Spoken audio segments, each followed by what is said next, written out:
시간이 되어서 발표 진행하겠습니다. 제가 이번에 발표할 저널은 이제 지난달에 네이처 커뮤니케이션스에서 발표된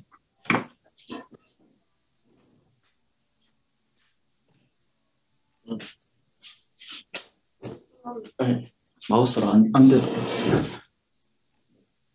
Calibrated Rare Variant Genetic Risk Scores for Complex Disease Prediction Using Large Exome Sequence Repositories라는 논문이고, 간략하게 그냥 좀 말씀드리자면 저희가 레어 베리언트 테스팅을 할 때 컨트롤군으로 좀 라지 데이터셋을 사용을 하면은, 라지 퍼블릭 데이터셋을 사용하면은 스태티스티컬 파워를 좀 임프루브 할 수는 있는데, 대신에 여러 가지 컴파운딩 팩터가 같이 발생하게 됩니다. 그래서 그런 컴파운딩 팩터들을 어떻게 보정을 할지, 그래서 라지 퍼블릭 데이터셋을 이제 레어 베리언트 어소시에이션 테스트의 컨트롤로서 사용할 수 있는 방법론에 대해서 이제 제시하고 있는 논문입니다.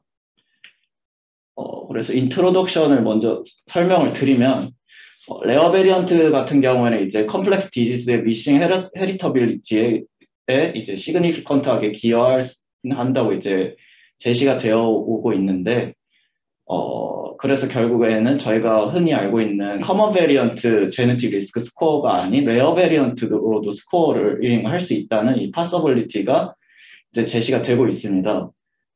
그래서 현재 아시다시피 여러 가지 스태티스티컬 테크닉들이 많이 개발이 돼서 이제 레어 베리언트 어소시에이션 테스트를 할 수가 있는데요. 뭐 예를 들어서 지인이나 지인을 세트로 묶어서 이제 콜랩싱하는 방법이라든지 아니면 뭐 여러 가지 방법들이 이제 많이 나와 있습니다.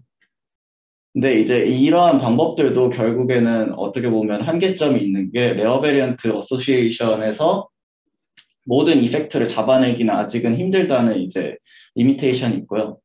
그래서 결국에는 좀 스태티스티컬 파워를 올리기 위해서는 퍼블리컬리 어빌리블한 시퀀싱 컨소시엄들의 데이터들을 컨트롤로 사용해서 이제 컨트롤 라지 데이터셋으로 만드는 게 이제 스태티스티컬 파워를 이제 인크리즈 할 수 있다고 이제 제시를 하고 있습니다. 하지만 이제 현재 이러한 퍼블릭한 라지 시퀀시 컨소시엄 데이터셋을 사용을 할 때 레어 베리언트 버든을 이제 캘리브레이션 할 수 있는 여러 가지 컴파운딩 팩터들을 이제 보정할 수 있는 방법이 현재 없기 때문에 여기서 이러한 방법에 대해서 제시를 하고, 그리고 더 나아가서 이제 RVGRS라는 스코어라는 개념을 이제 좀 제시를 하고 있습니다. 그래서 일단은 이제 이 메소돌로지컬 프레임워크로서 그 레어 베리언트 엑섬 캘리브레이션 유징 익스터널 레포지터리 RV엑스캘리버라고 하는 이제 메소드를 제시를 하고 있고요. 이 RV엑스캘리버라는 메소드를 이용해서 이 노마드의 라지 샘플을 이제 컨트롤 데이터셋으로 사용할 수 있는 이 방법론에 대해서 제시를 하고 있습니다. 그래서 RV엑스캘리버가 이제 간단하게만 먼저 말씀을 드리면 링키지 디스이퀄리브리엄에 의해서 발생되는 이제 여러 가지 뭐 문제들에 대한 커렉션이라든지 아니면 이제 ICF라고 하는 팩터를 계산을 해서 포퓰레이션 스트럭처나 이런 시퀀싱 테크놀로지에 의해서 발생되는 이런 컴파운딩 팩터들, 그리고 GCF라는 팩터를 또 계산을 해서 이제 뮤테이션 버든 바이어스, 여러 진을 이제 세트로 묶었을 때 거기서 발생되는 버든의 바이어스를 좀 이제 커렉션 할 수 있는 그런 방법론이라고 생각하시면 될 것 같고, 그래서 이제 ICF랑 GCF란 이 두 가지 팩터를 이용을 해서 그 노마드 이 컨트롤 데이터셋에 있는 얼리 카운트들을 캘리브레이션을 해서 이제 컨트롤러서 사용을 할 때 좀 더 안전하게 사용할 수 있는 그런 방법론이라고 보시면 됩니다. 그래서 이 RV 엑스캘리버를 통해서 뭐 시퀀싱 false negative라든지 아니면은 population specific effect나 이런 시퀀싱 false positive들이 보정이 되는 거를 이제 이 논문에서 보여주고 있고, 그 마지막으로 이제 이 RV 엑스캘리버를 진행한 다음에 RVGRS라는 스코어를 또 계산을 해서 코로너리 알터리 디시즈를 어떻게 예측하는지에 대해서도 좀 보여주고 있습니다.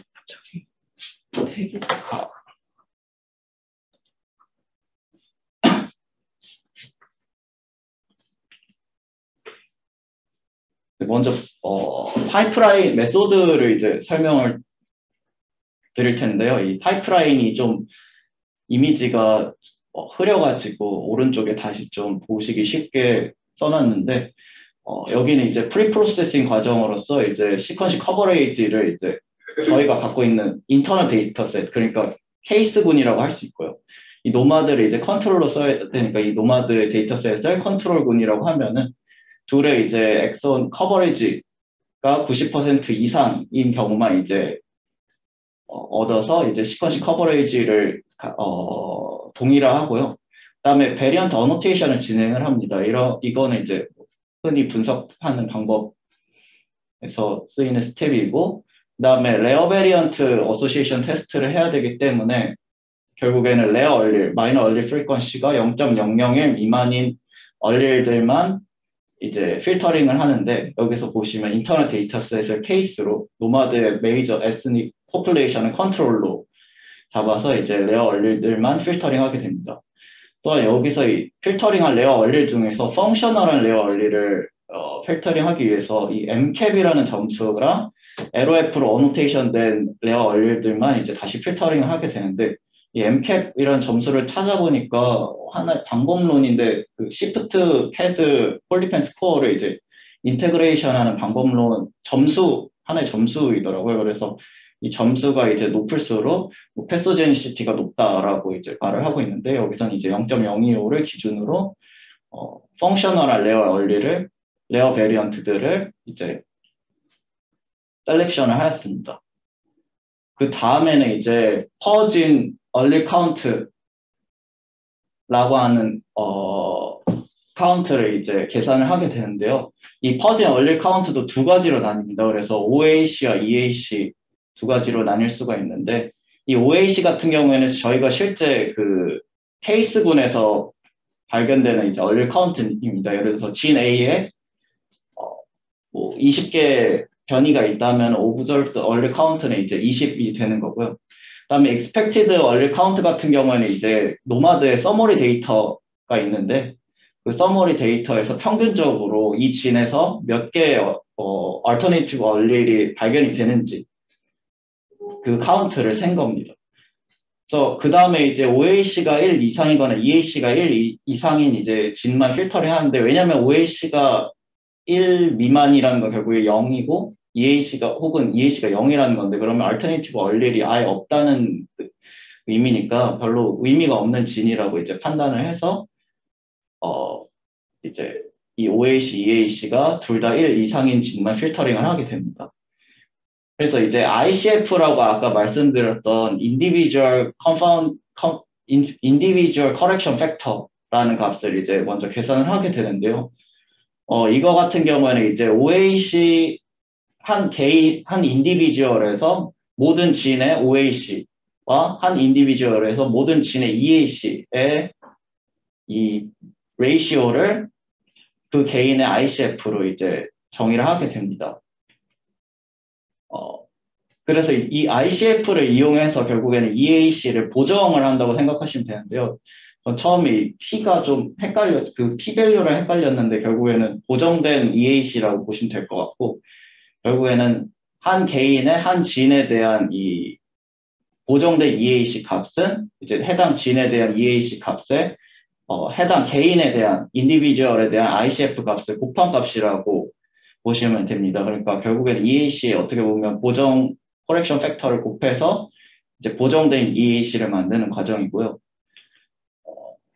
그 다음에 이제 GCF라는 값을 계산을 하게 되는데, GCF를 계산하기에 앞서서 이제 여러 가지 진셋을 정의를 하게 됩니다. 그래서 앞서서 말씀드렸던 요 EAC 값이랑 이 P 스타 값, 결국엔 보정된 EAC 값 두 개를 이용해서 이제 50개의 크라이테리아를 만들고요. 이제 이 두 가지 조합을 통해서 같은 영역에 해당되는 이런 진들을 하나의 진셋으로 묶게 됩니다. 그래서 이 하나의 진셋에 대한 GCF 점수를 계산을 하게 되는데, GCF 같은 경우에도 똑같이 이제 ICF처럼 이제 OAC와 EAC의 비율로 계산을 하게 됩니다. 근데 이제 좀 다른 점은 이제 여기서 보시면 진이 세트로 묶였다는 이 점을 좀 보셔야 될 것 같고, 결국에는 그래서 GCF가 어떻게 보면 이제 ICF가 잡아내지 못하는 그런 컨파운딩 팩터를 이제 GCF로 잡아낸다라고 여기서 제시를 하고 있습니다. 그래서 결국에 P2스타라는 값을 계산을 하게 되는데, 이 P2스타 값 같은 경우에는 이제 ICF와 GCF로 어드저스티드 된 EAC라고 보시면 될 것 같고, 여기 보시면 아시겠지만 저희가 노마드에서 구한 EAC 값에 ICF 값 그리고 GCF 값을 곱해서 이 보정 팩터를 곱해서 이제 어드저스티드 된 EAC를 구한다고 보시면 될 것 같습니다. 그래서 그 다음에는 이제 보정된 저희가 ICF랑 GCF로 보정한 EAC가 있기 때문에 델타 얼리 카운트라는 것을 디파인 할 수가 있는데요. 이 델타 얼리 카운트라는 거는 결국에는 한 개인의 특정 진의 OAC와 한 개인의 특정 진의 EAC를 뺀 값이 됩니다. 그래서 결국에는 이 뺀 값을 이용해서 이 뺀 값이 0이냐 아니냐를 두고 Z 테스트를 진행을 하게 되는데요. 만약에 이제 OAC라는 건 결국에 케이스의 얼리 카운트고 P2스타 같은 경우에는 Adjusted Control의 얼리 카운트이기 때문에 저 둘의 차이가 유의미하게 Z 테스트로 이제 유의미하게 난다면은 결국에는 이제 케이스와 컨트롤 간의 얼리 카운트가 유의미하게 차이가 난다는 거고, 그럼 해당 지인이 이제 특정 질병과 어소시에이션이 있다, 이러한 결론을 내릴 수 있다고 여기서 제시를 하고 있습니다. 그리고 이제 앞서서 말씀드렸는데 이러한 계산값들을 이용해서 여기서는 더 나아가서 RVGRS라고 하는 스코어링 캘큘레이션까지 좀 제시를 하고 있는데, 여기서 보시면은 이제 앞서서 말씀드렸던 Adjusted EAC랑 OAC의 이런 레이시오를 odds ratio, 특정 진의 odds ratio로 정의를 하고, 그리고 여기에 자연 로그를 취해서 이런 베타 값을 구하게 됩니다. 그래서 이 베타 값을 이제 어떻게 보면 웨이트로 사용해서 이 특정 진의 베타 값과 특정 진의 델타 얼리 카운트 값을 곱한 다음에 이제 이 값을 모든 진에 대해서 더해줘서 특정 개인에 대한 RVGRS 스코어를 계산한다고 보시면 됩니다. 그래서 결과를 먼저 말씀드리면, 이 결과 같은 경우는 이제 ICF가 왜 중요한지, 이런 커렉션 팩터를 왜 사용해야 되는지에 대해서 좀 제시하는 결과라고 보시면 될 것 같은데, GIAD라고 여기 써져 있는 것 같은 경우는 이제 골드 스탠다드 컨센서스 시퀀스라고 이제 보시면 될 것 같고요. 그래서 이제 만약에 인종이 다를 경우에는 여기서 이제 유대인 인종이랑 non Finnish European이랑 인종이 차이가 날 때는 이 ICF 값이 결국 되게 많이 차이가 나게 됩니다. 근데 이 차이 나는 값이 커먼으로 갈수록 이제 ICF 값이 차이가 안 나는데, 레어 베리언트로 갈수록 이제 ICF 값이 이제 significant deviation을 보이게 됩니다. 그래서 이 말인 즉슨 이제 population structure에 대한 이펙트가 레어 베리언트로 가면 갈수록 이제 굉장히 커진다는 것을 알 수 있고, 결국에는 population structure에 대한 그 보정을 레어 베리언트 어소시에이션 테스트를 할 때는 좀 진행을 해줘야 된다라는 걸 제시를 하고 있고, 만약에 이 인종을 맞춰줬어도 이제 이 ICF 값이 여전히 이제 디비에이션을 보이는 거를 여기서 이제 확인을 하실 수가 있습니다. 그래서 ICF랑 GCF 어저스트먼트를 앞서서 말씀드린 방법론대로 한 다음에 이제 RV 엑스캘리버라고 하는 이 논문에서 제시한 방법론과 트랩디라고 하는 이제 이것도 이제 RV 엑스캘리버와 비슷한데 이제 라지 퍼블릭 데이터셋을 컨트롤로 쓸 때 보정하는 이제 방법론에 대한 메소드인데요.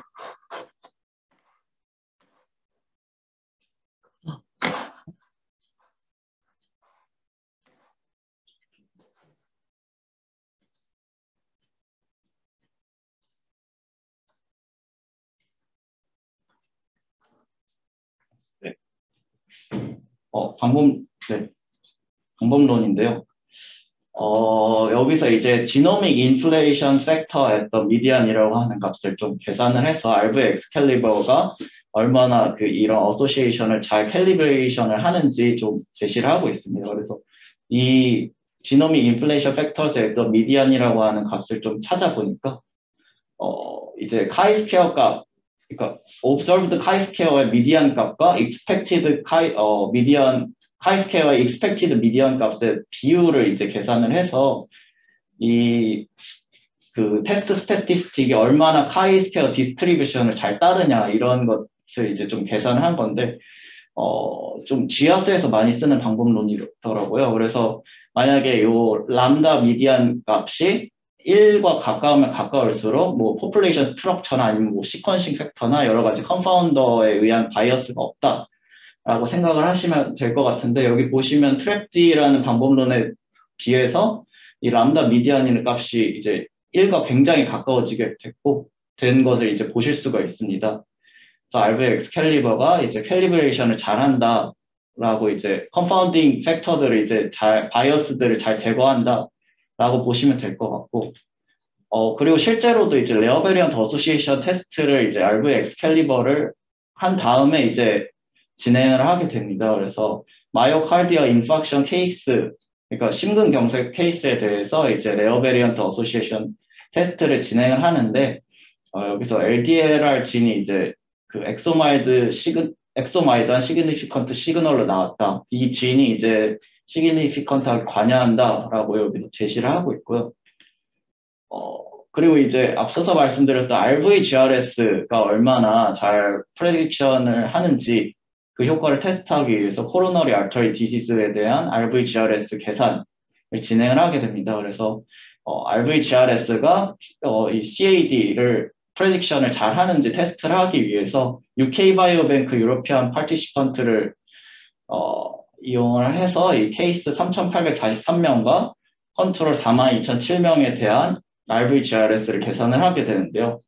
이 950 디스커버리 진이라는 건 이제 얼리 카운트가 이제 가장 많은 레어 베리언트들이지만 그 중에서도 얼리 카운트가 가장 많은 950개의 진에 대해서 RVGRS를 계산을 했을 때 이제 여기 보시면은 RVGRS가 1 스탠다드 디비에이션만큼 변할 때마다 오즈 레이시가 1.08씩 이제 증가한다라는 결론을 이제 내고, 그래서 이 코로너리 알터리 디지즈를 잘 프레딕션 한다라고 제시를 하고 있습니다. 그래서 마지막으로 디스커션에 대해서 말씀을 드리면, 현재 이제 현존하는 이제 기존의 레어 베리언트 어소시에이션 메소드들과 달리 이 메소드 같은 경우에는 레어 베리언트 버든을 이제 시스테마티컬리하게 캘리브레이션을 해서 이제 데이터베이스를 어떻게 보면은 라지 퍼블릭한 데이터셋을 사용할 수 있게 이제 방법론적으로 이제 개발한 거라고 볼 수 있고요. 그래서 앞서서 말씀드렸던 리절트에서 보셨던 것처럼 RV 엑스캘리버가 이 트랩D라는 방법론보다 훨씬 더 이제 캘리브레이션을 잘한다 라고 이제 결론을 내릴 수가 있고, 이 RVGRS 같은 경우에는 앞서서 인트로에서 말씀드렸던 이 커먼 베리언트 제네틱 리스크 스코어, 이 커먼 베리언트 제네틱 리스크 스코어 같은 경우에는 뭐 LD 스트럭처, 인종마다 LD 스트럭처도 다르고 뭐 이러한 여러 가지 컴파운딩 팩터에 영향을 많이 받는데, 그거와 반대로 이제 RVGRS는 더 펑셔널하다고 이제 생각이 되고, 결국에는 이제 인종이랑 상관없이 특정 바이올로지컬 펑션을 이제 행사한다 라고 보시면 될 것 같습니다. 그래서 결국에는 이제 레어 얼릴들을 캘리브레이션해서 이제 여러 가지 메이저 바이어스를 약화시키는 그런 방법론을 여기서 제시했다고 보시면 될 것 같습니다. 네, 제 발표는 여기까지.